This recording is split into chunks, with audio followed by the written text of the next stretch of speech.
The Spurs already have Victor Wembanyama. They already just went to the finals, and now they could bring back the one player who got away, Kawhi Leonard, the man they won a title with, then lost in the ugliest breakup in franchise history. The data says reuniting them could finish the job. It also says it could crack the thing they just built. Today, how Kawhi Leonard fits with the Spurs. Let's break it down. Here's the plan. First, the team the Spurs already are, because this is not a rebuild. Then what Kawhi still is at 35. Then the fit next to Wembanyama, which on paper is terrifying. Then the cost, the real player they'd have to give up. And finally, the verdict on whether they should do it. Stats are verified, the read is mine, and I'll tell you now, the grade is higher than the risk should allow. This is Game is Culture. Quick thing before we dig in. If you like roster fits broken down with real data, subscribe. It's free and it helps a ton. And stick around, because the reason this is risky is not the one most people give. Now, the team. First, who the Spurs already are.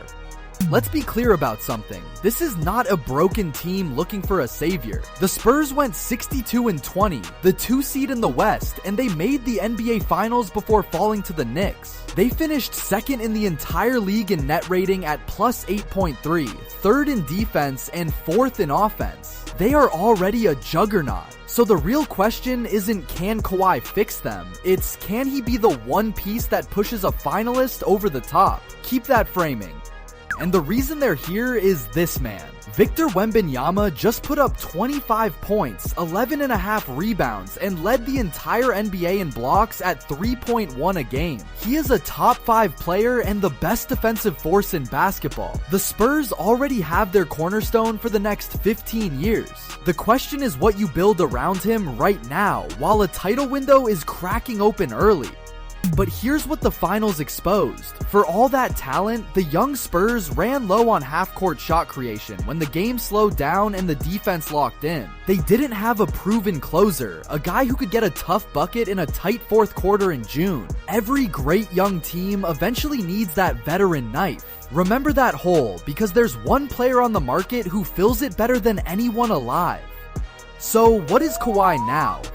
Forget the age for a second. This past season, Kawhi Leonard averaged 27.9 points, 6.4 rebounds, and 3.6 assists. That 27.9 was a career high at 35 years old. He is not a name living off a reputation. He is still, right now, a legitimate number 1 option, and he is exactly the kind of player who decides playoff series. And he scores it as efficiently as anyone in basketball. Kawhi shot 50.5% from the field, 38.7% from 3 on real volume, and posted a 62.9 true shooting percentage. Map where it comes from, and it's a clean 3-level threat. A knockdown corner and wing 3, a deadly mid-range, and strong finishing at the rim. That is the half-court shot making the Spurs ran out of in June. He punishes every coverage. And here's the part that fits San Antonio perfectly. Kawhi carried the 3rd highest usage in the league and still posted that 62.9 true shooting, so he scores at huge volume without wasting possessions. But he's also a 2-time Finals MVP and a 2-time Defensive Player of the Year. He is a great half-court scorer and an elite wing defender in the same body. Hold that two-way piece, because it's where the fit goes from good to scary. Now the fit with Wemby. Start on defense, because this is the nightmare. You'd put the best perimeter defender of his generation in front of the best rim protector in the league. Kawhi takes the other team's best wing and smothers him, and anything that slips by runs straight into Wembanyama and 3.1 blocks a night. That is, on paper, the single best defensive duo in basketball. On offense, Wemby's gravity opens the floor for Kawhi's mid-range, and Kawhi's shooting drags bigs away from Wemby's roles. They make each other better at both ends. That's the dream. Line up what the Spurs were missing against what Kawhi brings, and it's almost a perfect overlay. They needed a late-game shot creator. He's one of the best ever. They needed a proven closer. He's a 2-time Finals MVP. They wanted to stay elite on defense. He's a 2-time Defensive Player of the Year. The holes in the Finals roster are shaped exactly like Kawhi Leonard. That's why this rumor won't go away. And then there's the part that isn't on a stat sheet. The Spurs drafted Kawhi. They turned him into a champion and a finals MVP in 2014. Then they lost him in 2018, in the ugliest breakup the franchise has ever seen. Bringing him home to finish his career next to Wembanyama would close that circle completely. And it's reportedly real. Kawhi is said to be one of only 2 teams he'd sign an extension with, and San Antonio is one of them. The fit is basketball and history at once. So, what's the cost? Here's where it gets hard. The reported framework is essentially a swap of near-identical $50 million salaries. Kawhi for De'Aaron Fox. And Fox is good. He just gave the Spurs 18.6 points and 6.2 assists a game at 28 years old. So San Antonio would be trading a young, in his prime lead guard for a 35-year-old wing. You're not adding Kawhi for free. You're choosing him over your point guard of the future. And that swap creates a real basketball wrinkle, not just an age one. Fox is the primary ball handler, the guy who runs the offense and gets everyone organized. Kawhi creates as a wing, in isolation and off the catch, not as a lead point guard. So if you make this trade, who runs the show? The bet is that Wembanyama, Kawhi, and the role players generate enough half-court offense without a true lead guard. That's the question that decides whether this is brilliant or just shiny. Now, the risk.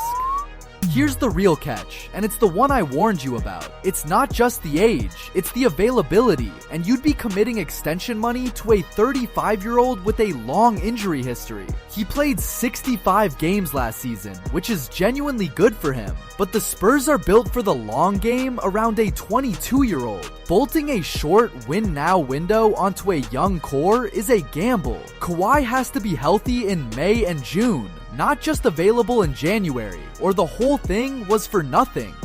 So weigh the two paths. Stay as you are, and the Spurs are already a +8 finalist with a young core that only gets better. The safe, patient build. Add Kawhi, and the title ceiling next season jumps. But you've spent your young lead guard and bet on a 35-year-old's body. One path is patient and safe. The other is a swing for a ring right now. This bar is the whole decision.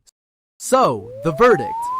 Grade the fit, and it's almost uncomfortably high. Kawhi answers nearly every box the finals exposed. The closer, the shot creation, the wing defense next to Wemby, and he'd come home to do it. On talent and need, this is close to a perfect fit. What keeps it from a clean perfect is the cost and the calendar. Giving up a 28-year-old lead guard and betting on a 35-year-old's health. So on my dial, a strong, leaning toward perfect, with a nervous hand on the break.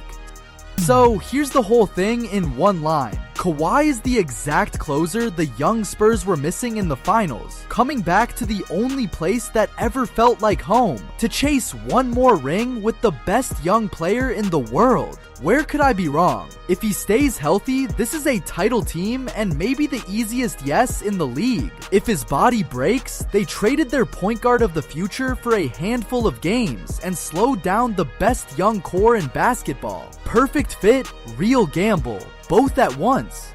So that's the fit. Kawhi answers almost everything the Spurs were missing and brings the story full circle. He just cost them their young lead guard and asks them to bet on his health. So tell me, do the Spurs bring Kawhi home and swing for the title now, or protect the young core and stay patient with Wemby? Drop it below. And we are so close to 1,000 subs, so subscribe to stay up to date.